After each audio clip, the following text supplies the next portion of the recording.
Hello दोस्तों, welcome back to our channel. तो finally Uttar Pradesh state medical faculty ने forms release कर दिए हैं। उत्तर प्रदेश में जितने भी डिप्लोमा कोर्सेज़ होते हैं उन सभी के फॉर्म ओपन हो चुके हैं। अब जाके रजिस्ट्रेशन कर सकते हैं। तो चलिए चलते हैं इसकी ऑफिशियल वेबसाइट पर। तो सबसे पहले आपको सर्च करना है UPSM-FAC। सबसे पहले आपको ये वेबसाइट देखने को मिल जाएगी। इस पे जब क्लिक करेंगे तो ये सामने ही आपको सूचना देखने को मिल जाएगी। इस तरीके का एक नोटिफिकेशन भी आपको मिल जाएगा, link for combined paramedical selection process 2025-26। View website करेंगे तो इस तरीके के आप नई पेज पे ओपन हो जाएंगे। यहाँ साफ साफ देख सकते हैं, लेफ्ट साइड में लिखा है एप्लीकेशन फॉर्म ओपनिंग डेट। तो 2 जून को ये फॉर्म ओपन हो गए थे और क्लोजिंग डेट है 30 जून। अब कोई नया यूज़र है तो यहाँ पे new user registration click here पे क्लिक करके वो रजिस्ट्रेशन कर सकता है। रजिस्ट्रेशन होने के बाद वो वापस इसी पेज पे आएगा और लॉगिन करेगा, और लॉगिन करने के बाद वो अपने सारे डिटेल्स फिल कर पाएगा। तो चलिए, ये नीचे दे रखा है इन्फॉर्मेशन ब्रोंक्योर। यहाँ से इसका प्रोस्पेक्टस देखते हैं। तो ये है इसका इन्फॉर्मेशन ब्रोंक्योर, जिसमें सारी इन्फॉर्मेशन दे रखी है। तो ये इसका इंडेक्स दे रखा है किस पेज पे क्या क्या इन्फॉर्मेशन है।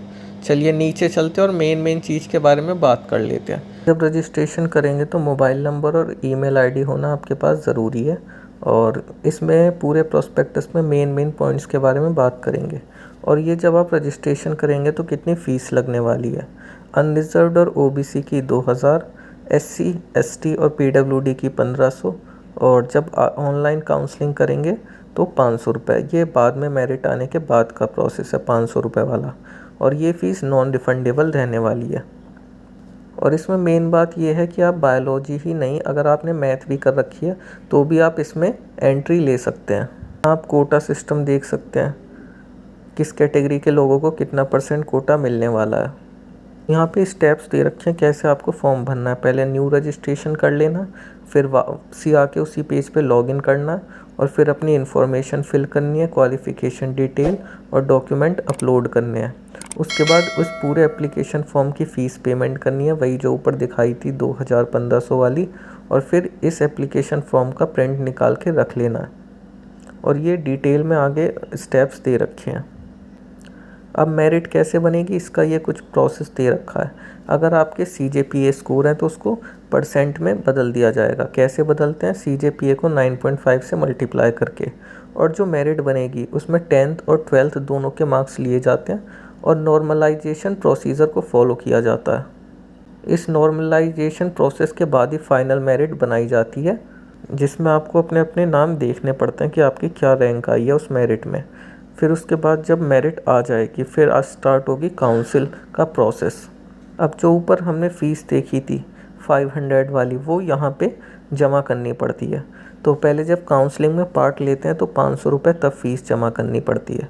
अब रजिस्ट्रेशन करने के बाद नेक्स्ट प्रोसेस होता है कॉलेज फिलिंग का, कि हमें कौन सा कॉलेज चाहिए। अब जब कॉलेज सिलेक्ट करेंगे तब उसके टाइम पे सिक्योरिटी फ़ीस जमा करनी पड़ती है 5000 रुपीज़। ये 5000 रुपीज़ आपकी उसी 24,000 में एडजस्ट हो जाएगी। मतलब अभी 5000 दे दो, जब कॉलेज में मिल जाएगा वहाँ जाके एडमिशन लेना तो 17,000 वहाँ जमा करनी पड़ेगी, तो 24 हो जाएगी।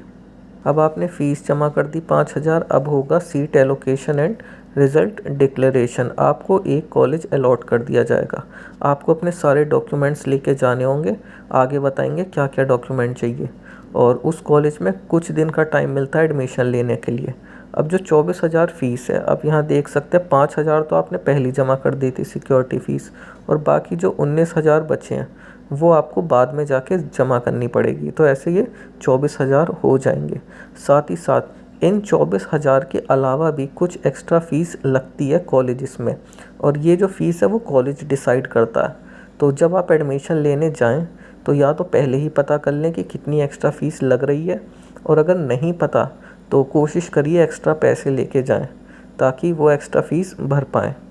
अगर LLRM में बात करूं तो लास्ट टाइम 43,000 टोटल फ़ीस बैठी थी। उसके बाद बाकी डिटेल्स हैं कि कॉलेज जब मिल जाता है, कुछ बच्चों को अपना मनपसंद कॉलेज नहीं मिलता तो वो उसको अपग्रेड भी करवा लेते हैं, तो उसके अलग प्रोसेस हैं। यहाँ आ जाते हैं हम, डॉक्यूमेंट्स क्या क्या चाहिए ये पूरे पढ़ सकते हैं। ऑनलाइन एप्लीकेशन फॉर्म का print, provisional allotment letter, high school 12th की मार्कशीट, कास्ट सर्टिफिकेट, EWS है तो उसका सर्टिफिकेट, अगर कोई एक्स आर्मी PH है तो उसका सर्टिफिकेट, आधार कार्ड और कुछ एक्स्ट्रा प्रमाण पत्र वगैरह हैं तो वो भी चाहिए, और एक 10 रुपये की स्टैम्प पेपर में घोषणा पत्र देना होगा जिसमें ये लिखा जाना है। और कोई भी आपको प्रॉब्लम है तो ये कुछ कॉन्टैक्ट ईमेल आईडी दे रखे हैं कि इन पे आप कॉन्टैक्ट कर सकते हैं। और सबसे मेन, कौन कौन से डिप्लोमा कोर्स हैं यूपी में जिनमें एडमिशन होने वाले हैं, तो ये सारे डिप्लोमा कोर्सेज़ दे रखे हैं, उनकी सीट्स भी दे रखी हैं, कितनी सीटें हैं, और उनका टाइम ड्यूरेशन भी दे रखा है, कितने टाइम का वो कोर्स है। तो इसको आप पॉज करके पूरा रीड कर सकते हैं। और यहीं नीचे यूपी में सारे कॉलेजेस में किस कॉलेज में कौन कौन से डिप्लोमा कोर्सेज हो रहे हैं उसकी डिटेल दे रखी है। आप सब अपने अपने हिसाब से जो कॉलेज लेना चाहते हैं वहाँ देख सकते हैं कि उस कॉलेज में क्या क्या कोर्सेज अवेलेबल हैं। अगर मैं बात करूँ LLRM की, तो ये रहा LLRM जिसके कोर्स आप देख सकते हैं। तो चलिए, ये सारा प्रोस्पेक्टस मैंने आपको बता दिया है ना। तो ये यहीं तक था, इस वीडियो में यहीं तक था। आशा करता हूँ आपको अच्छी लगी होगी। अगर अच्छी लगी है तो इस वीडियो को लाइक करें, शेयर करें, और लास्ट ईयर की काफ़ी सारी एडमिशन टाइम की वीडियोस पड़ी हुई हैं LLRM प्लेलिस्ट में, जाके देख सकते हैं।